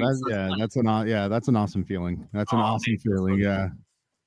I know, yeah. I mean, one day, the first week that I was out here in LA, I got recognized by one of the bars that remember the James Devon show that we did together. Yeah, right there on Broadway. So, dude, I'm 2 blocks away from that bar that we did that show at. Yeah, so I was walking around with my dog and everything, and the security guard that was there, he walked out and he was like, "Hey, Matt the Ratt," and I was like, turned around, I was like, "What the fuck? Like, I'm about to get shot right now." Like, somebody fucking finally found me that he was the security guard, and he was like, "Hey, man, how's it going?" And I was like, "Dude, like, you're the first person to recognize me on the street, man." But it feels good though, right? It feels good. Oh yeah, dude, yeah. That guy doesn't work there anymore, but I miss him. I miss him. No, but again, it's those little things, and as a comedian, the milestones are different. I don't know. Like I feel like my milestones aren't the same as a lot of people. A lot of people want to do these big venues. I know. I wrote out my list. I wanted to get attacked by a bartender, which I did. There you go. I got attacked by a chick. That's hilarious. I still do shows right here at Sage and Whittier. And last time I went to try to buy a drink, and the bartender was like, "You don't have to pay for it. Here, dude, you're hilarious." And I got free drinks. That's awesome. Which nice. feel like, and she was hot too. That's the other thing that I'm like, dude. And she's giving me free beer. I don't know. And then like little things like that I'm like, damn. Like the other day I did a set where it was at a VFW. I'm not gonna lie, my mom just passed away, man. I don't know if you know that. I just heard recently, man. I'm sorry about that, dude. I know you love your mom a lot, and she was very important to you and all that. I'm sorry. I went to a show where I was up there like drunk, Jim Morrison, crying, like fucking spewing my feelings out. The very next day, I got a call from that VFW's suicide prevention officer that wanted to talk to me to see if I was okay. I got after a set. Somebody else reached out for you. They're like, "Hey, man, you need to try to kill myself." And I'm not gonna lie to you, I'm like, damn, how crazy was my set that I got a suicide prevention officer calling me, bro? I mean, yeah, dude. That's a check mark for me. That I was like, wow, that's another milestone you didn't know you had in you. Oh yeah, but again, that's why some people that say like, oh, I want to make this amount of money, I want to do. Your milestones are different than mine. My milestones are different, bro. Like even when hooking up, like You know, a chick with one arm. I've always thought, like, can I hook up with a chick? Okay, a chick in a wheelchair. Some guys want to hook up with mine. I'm like, no, I want to fucking be able to say that I hooked up with that. Jesus Christ. That's some funny milestones. I want to hook up with a chick in a wheelchair. I'm just, again, I'm different. I'm different, and that's why people like they look at me like I'm a weirdo. I'm like, no, those are the milestones that are important to me. People don't like me. My god, dude, that's so hilarious, the man. bar high, brother. You're setting the bar. I tried writing a bit like that too because one day Amanda, she was like, "I think I'm autistic," and I was like, "Oh, I'm writing this down immediately." So I wrote it down. I was like, so yeah, my girlfriend tells me that she's autistic, and my first response was, "Are you serious?" Because I can totally check something off of my list right now. Fucking nah. Like fucking autistic girl, like that's on my list. I could totally check that off, you know. Like, yeah, that's what I'm saying, though. That's why I like those different. Everybody's different, bro. Everybody's different. Yeah, different goals, man. Yeah, different goals. I mean, mine are more, you know, like do a 20-minute set, close out your first show, do the ice house for the first time and everything, you know, like, you know, normal stuff. But yours, you know, fuck yeah, dude. Yeah, like, again, that's what someone reach out from the suicide hotline. Bro, come on, dude. That's fucking pretty impressive, man. Like, you know, a lot of comics cannot say they've done that. That's what I'm saying, though. Yeah, exactly. Why, like, I'm fucking proud of myself that I'm like, wow. You know, maybe if Brody Stevens was as good as you were, dude, he'd be still with us today.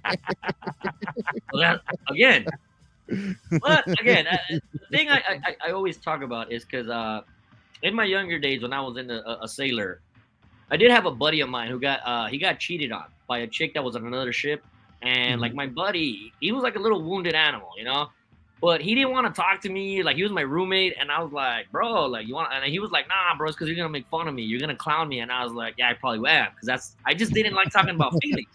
Because I'm trying to make you happy. Right, that's who I am.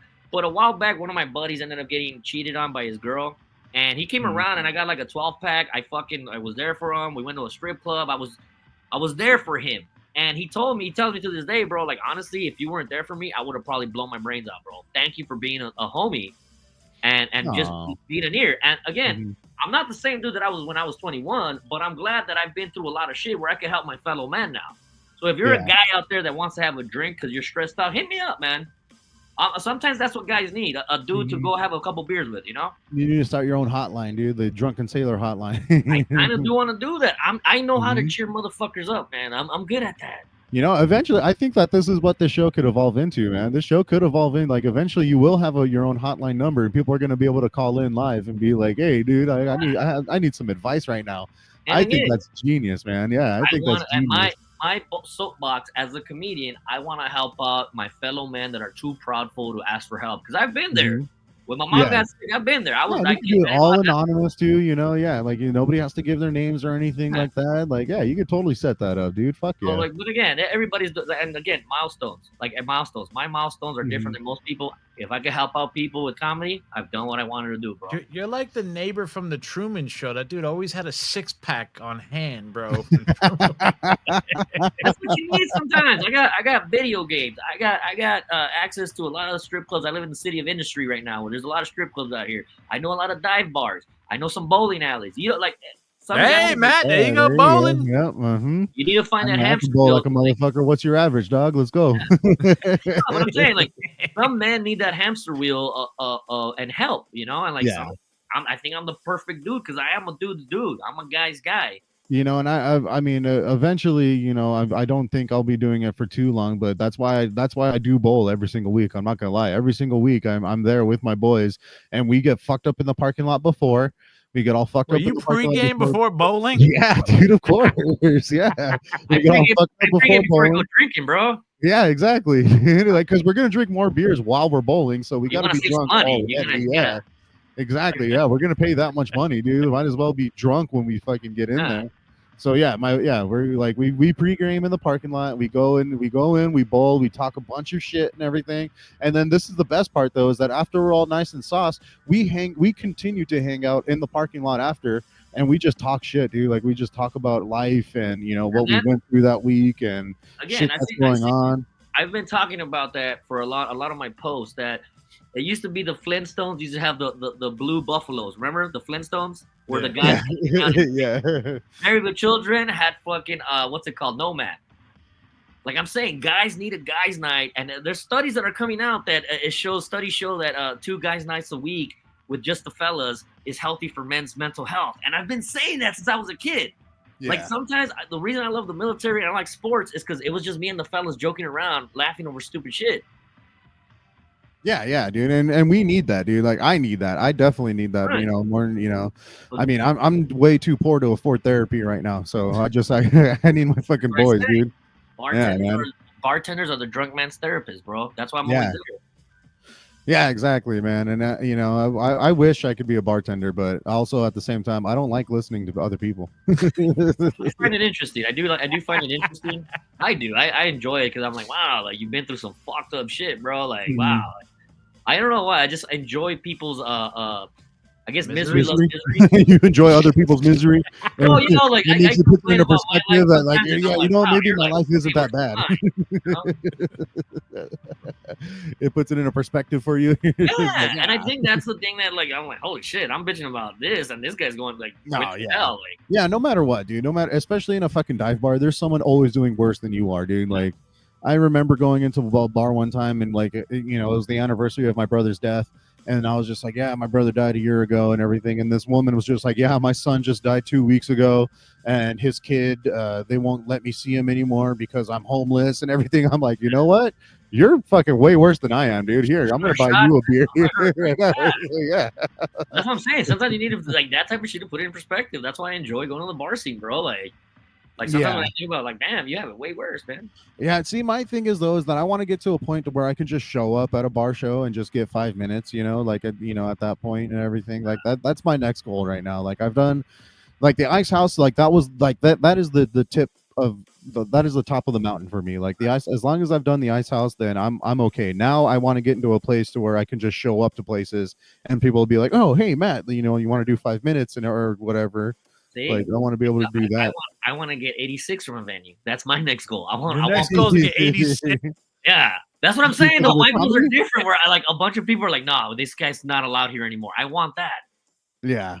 Well, I think you'd have to get into a fight with somebody after that, though. That's the thing. Is like that's the only way to get to it. Because I mean, most places, you know, when talent comes in, you know, they want to be, you know, they want to cater to the talent or anything. But if you go up and you kill, but you're also piss somebody off at the same time, and then you fight that somebody, then the bar's going to be like, you know, yeah, we can't have this guy back. You want to get blackballed from one spot only. Yeah, it makes sense. I don't know, like in 86, like, you're not allowed to come in here. Like I don't know, like it'd be funny. Like, oh, he's not allowed here, man. I think that's funny. That's cool, man. That would be cool. Like, damn, like, you know, what was it? Ozzy Osbourne wasn't let back into San Antonio because he pissed on the Alamo. Yeah, something like that. I always liked it. I'm like, damn. So fucking Jim Morrison, he got asked not to say higher when he was on the Ed Sullivan Show, and he said it like, "Girl, we said it anyway." Yeah, I like those little things like that get you in trouble, you know. Yeah, that's just me though. That's just me. That's the devil in me. That's the bad boy in me. That I'm like, yeah, that'd be fun. Don't tell him. Hold on. I think my homie's getting in trouble right now. Hold on. Oh shit. Yeah, so there's a particular unhoused man. I have to be careful how I say. There's an unhoused man that lives in front of my building. That every time that I see, I try to give him $1 or a couple bucks, you know, if I can. And the first couple times I did it just to be nice, you know, like I handed him a couple bucks here and there. And then one time I had to because right in front of my apartment building is a red zone. It's all red, so you can't park right there. But if you pull up and throw on your hazards and everything, they're usually pretty cool about it. But every once in a while, you'll get some fucking asshole parking attendant that'll give you a ticket anyway. And so I had to run up to my apartment and take a shit. So I parked my car, I throw on my hazards, I run upstairs, and I take a shit and everything, and I come back down, and homeboy is yelling at the parking attendant who's trying to give me a ticket. He's standing right behind my car, blocking my license plate so they can't get my license plate number. And he's talking shit to this person. And I run out and I just go, hey, man, thanks. Jump in my car. Boom. Booked it. Never got a ticket, dude. Never got a ticket. And so ever since then, every time that got if dude, that's my boy down there. If he's fucking fighting somebody, I'm fighting somebody with him. All right. I don't care if I catch AIDS. Enabling Got a somebody's street homie over here. enabling somebody's alcoholism so that you don't get a ticket, bro. Fuck nah. No, but the thing, he doesn't drink though. I haven't seen him ever drink beer or anything. I mean, I'm sure he's doing other shit and all that. But dude, he walks around with the fucking like it's a fishing rod, but like it's all like the thick parts of a fishing rod, so it looks like you a giant shall staff. not pass. Dude, exactly. He looks like fucking. He's Gandalf the Black, dude. He's a black guy. He's Gandalf the Black. Yeah, I need to start going. I'm definitely gonna start doing more stuff down there because I used to love walking around back in the days, man. But like, the invitation's open, man. Anytime you want to come down and hang out with us, you know, like we're here, man. We're right in the heart of everything. We got like fucking 8 bars that are surrounding just within the 1 block radius of where we live and everything. You can get 86 from one of those 8, man. Oh, yeah, exactly. Yeah. And you know what? I can still show up and they'll be like, "Hey, your friend, he's not allowed back." And I'd be like, "Yeah, cool. Am I okay?" And they're like, "Yeah, do you want a beer?" Yeah. But again, my goals are different. My goals are different. Yeah, exactly. Some people think I'm nuts. People think I'm crazy. I'm like, no, it's just I find that more. I find that interesting, you know? Yeah. Dude, it's the Wild West out here, man, and I fucking love it. I love every little bit of it. LA has been treating me so well. I've gotten so much more, you know, material just by living out here and everything, you know, and I'm excited, man. I'm excited with. Let me ask you: have you ever ventured into what the fuck is that fucking part of fucking downtown LA by that fucking that hotel? The Cecil? Yeah. Yeah, dude, I'm 2 blocks away from there. I'm Holy 2 blocks shit. away from there, man. Yeah.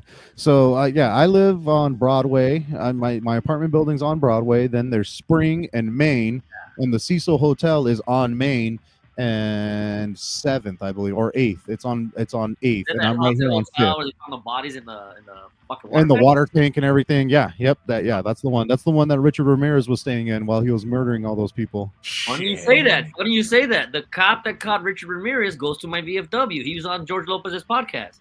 Oh, no way. What? Seriously, That dude? yeah, see? Detective, he parties right here a couple times in my VFW. Every Tuesday he's there with the same old dudes, like just chilling, talking about war stories. Yep. Yeah, man. And the hotel that he was living at is just right here, man. Yeah, I can walk. I drive by it every day to get home, almost. You know, almost every single day I drive right by it just to get back to my pad. Yeah, I'm kind of pissed off they closed the pantry down, man. That was a good breakfast. Yeah, dude. I mean, anything that was like beneficial to any low income like people that live out here, it's all gone, dude. Like we're all struggling, man. Like I know this place looks kind of nice right now. It's only because it's clean. But we are fucking struggling. How much you guys are paying for gas out there now? Oh fuck! I found a spot that does it for $4. $4 a gallon. Jesus Christ! Yeah, I think I just filled up my. I thought $2.95 was fucking crazy. Like we got it over it's here. like $3.99 out here. Yeah, $3.99. You're lucky if you can find one that's like under $4.20. Yeah, man. Fuck. It was I think like $80 to fill up my car the other day. Yeah, my car takes about half of that. It's like $40 to fill it up. I'm just saying, if it's that much, like if you go on a date and like the gas money should count, you know, to get some afterwards. I'm just saying, ladies, it's expensive. You're gonna have a fucking one of those like old timey fucking. I'm looking like, all right, we've been driving printers and everything. Yeah, it should be like a thing. Like the more sexual positions, the more gas I waste. I'm just saying, you're gonna do more sexual stuff, you know. It's kind of late. It's expensive. It's like we've gotten to the part where you have to do handstands now. Yeah, man, fun. You might get tossed out. You might get tossed out of the fucking torta fucking bar and shit, man. Nah, they're not tossing anything, dude. They're tossing salads. All right, they'll eat your ass before they kick you out of the bar. Oh shit! Although I'm not gonna lie, I've been I'm trying to get back in the market, bro. But fuck, man, it's. What, the Grand Central Market's right down the street, dude?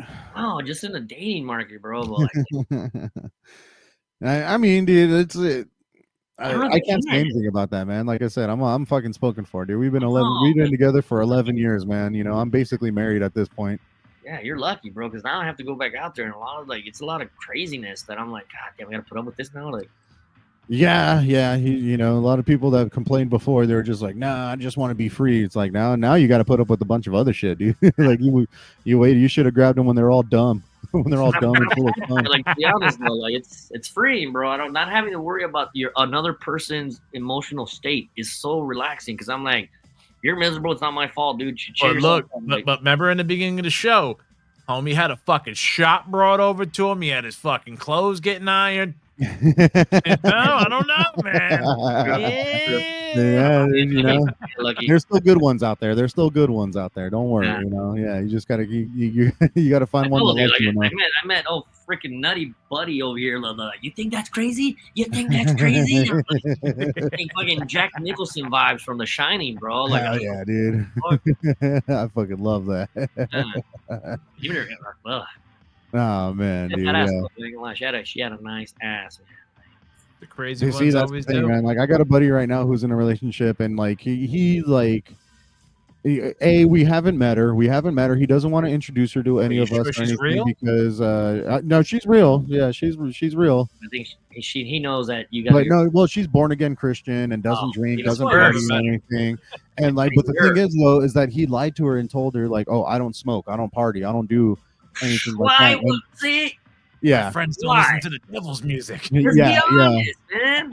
Yeah, exactly. So yeah, so he's in his own predicament right now. And I told him, dude, like when he told me all of that and everything, and I was like, well, I hope you're getting good pussy, dude. Like I just hope that she was a born again Christian. She's still giving it up.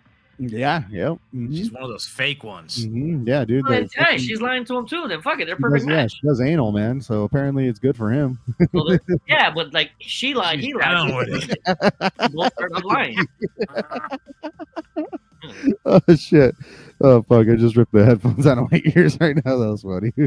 She's too sweet, bro. Yeah. No, I can see it. I can see it. And that was one of the things I told him. I was like, hey, dude, if you're getting anal, man, then fine, dude. You can put up with whatever you want. You can put up with whatever you want, dude. That's just that's on you, man. Bro. We don't have to meet her, man. Exactly. I was like, all right, fine, yeah. If you're getting anal, dude, I don't give a shit, dude. I don't need to meet her. Is anal really the end all be all though? Like, when you're young, dude. Yeah, it's the all-American dream. It's more the convincing her. The fun part. That's the fun part of anal, convincing her. Because once she's willing, it's like, what fun is that? Like, fuck, you know, like, hey. I mean, I would still have fun, dude. I don't know what you're talking about. I know, but the fun is the foreplay or the foreplay of convincing a woman to let you do that. You know. I mean, yeah, of course, that's always fun too. But I mean, once the door's open, once the green light is on, dude, I don't give a fuck. But I think that's what I like about the dating. I like the chase. It's not the catching it. It's like, can I get this chick? Like, I think I enjoy that more. Yeah, but you got to be careful though, because the ones that do put up the most resistance are the most like the you know where you have to try harder, you end up falling in love with and shit. But again, maybe that's not a bad thing, you know. Yeah, we get the shots, brought over to him. The ironing the clothes, making sandwiches. Yeah, exactly. Not gonna lie, I won this battle, dude. Yeah, touche. What's up? We're at the minute 30 mark right now, brother. What's up? What's going on here? Shit, I don't know. Yeah, do you want to wrap? We could wrap it up. I'm pretty good. Wrap it up, D. Yeah, it's up to you guys, man. I'm just fucking on top of the boat. I'm good, but you're just running the ship, dude. I gotta get started on dinner, man. But I mean, we had a good conversation. Learned a lot about Matt The Ratt, about the downtown comedy scene. A little bit about my fucking goals, which people should stay away from me because my goals are not impressive. He needs to smash those goals. Yeah, Matt, you got a couple shows coming up? Nothing on the books right now. Like I said, I just did that Ice House show, so I'm not trying to burn out any of my people or anything like that. I'm still doing the open mics though. If you follow me on Instagram, that's at Matt Ratt Comedy, Rat with 2 T's, Matt with 2 T's, all that bullshit. If you follow me there, dude, I'm always posting funny stuff and everything. I'm trying to build the following. Yeah, I'm trying to build the following and everything and doing all that and everything. But sell out a little bit. Yeah, but I'm trying to post more. I'm trying to. I will be putting out. Actually, I'm gonna to launch my YouTube page. I'm gonna be putting out that full Ice House set. Oh, it's nice. It's a 7-minute set. It's not gonna be too big or anything, but it's all of my the newest stuff that I came up with and everything. And I'm gonna edit it out real nice, make it look good and everything. But that's gonna be the launch of my YouTube channel, which is also at Matt Ratt Comedy. It's a whole new YouTube channel. I think it's still the same. Or you're gonna just rebrand the other one. No. This one's my own personal one. This is the one that I've had my my entire life and everything. Okay. Now it's going to be my comedy YouTube channel. I mean, I'm still gonna. But I got all my ghost videos on there and everything. Don't worry. Yeah. But it's all at Matt Ratt Comedy on all social media, dude. Instagram, TikTok, Facebook, and all that. It's all Matt Ratt Comedy. So if you follow me there, and then but I do want to get it out there too that come starting September, man. I'm going to be doing shows galore, dude. I'm going to be putting it out there, whether it's book shows, open mics, just dropping in on bar shows and everything. Just follow me on social media, and I'm going to be posting it on my stories and whatnot. Hell yeah, man. Yeah, man, it's a lot of work. Yeah, that's basically it's all work. It's all work now. As for me, I do got a show this Saturday at Cities in East LA. It's going to be a fundraiser for the YMCA in East LA. Yesy Ortiz from Power 106 is hosting, a bunch of hot DJs. So try to get some tickets. Go to that. On the 30th, I'm doing a fundraiser for a VFW in Monterey Park as well. Tickets are available on Eventbrite on my Instagram. So purchase some tickets. Go see live comedy. You're not going to be disappointed. It's fun experience, life as it should. For the Drunken Sailor, for Dee Rotten, for Matt The Ratt Comedy, this has been the Drunken Sailor Podcast. Hell yeah. Peace. Later, fools. In the B, the O, the Y-L-E, the H, the E-I-G-H-T. Now add the S, that's East Los Angeles. Relax, kids, mezcalito, bout to handle. Famcast Media.